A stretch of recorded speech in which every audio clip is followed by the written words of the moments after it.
I put that on this tape. This is a tape of love and giving. But finally, my teaching is there's no reason for this world because there's no reason for pain and sickness and death, right? Okay?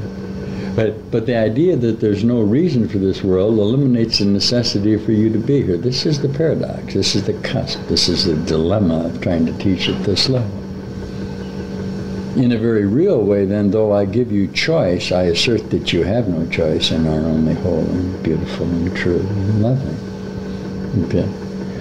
When expressed in psychology, this becomes unmotivated action. Master Jesus says you never do things for the reasons that you say you do. This is literally true.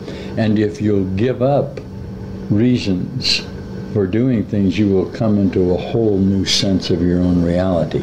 Then the miracle, and this was the teachings of this other tape that you have, the miracle of the text of 28,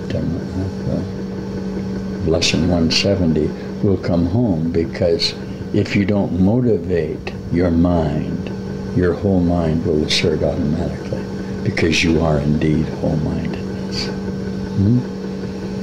I know I came back into don't plan for the future, and what? Don't lay up stores.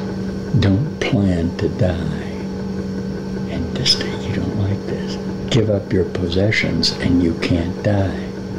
As long as you possess, you must die. Because possession or having is what death is.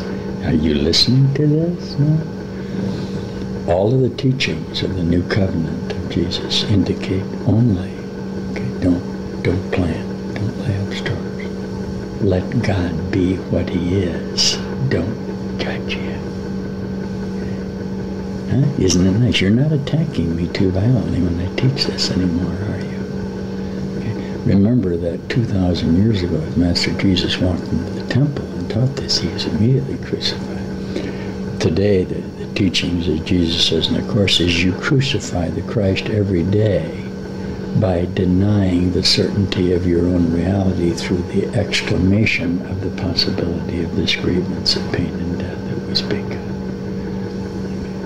That's what perceptual mind is.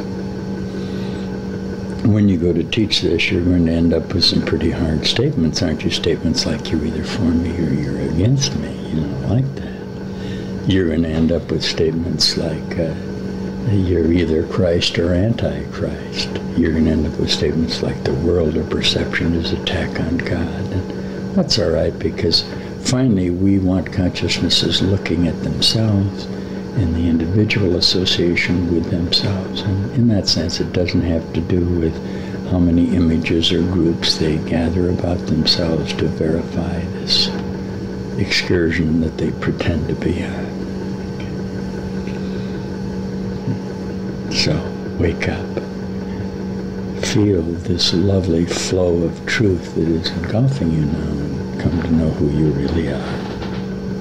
We'll see you soon. We hope we'll see you soon.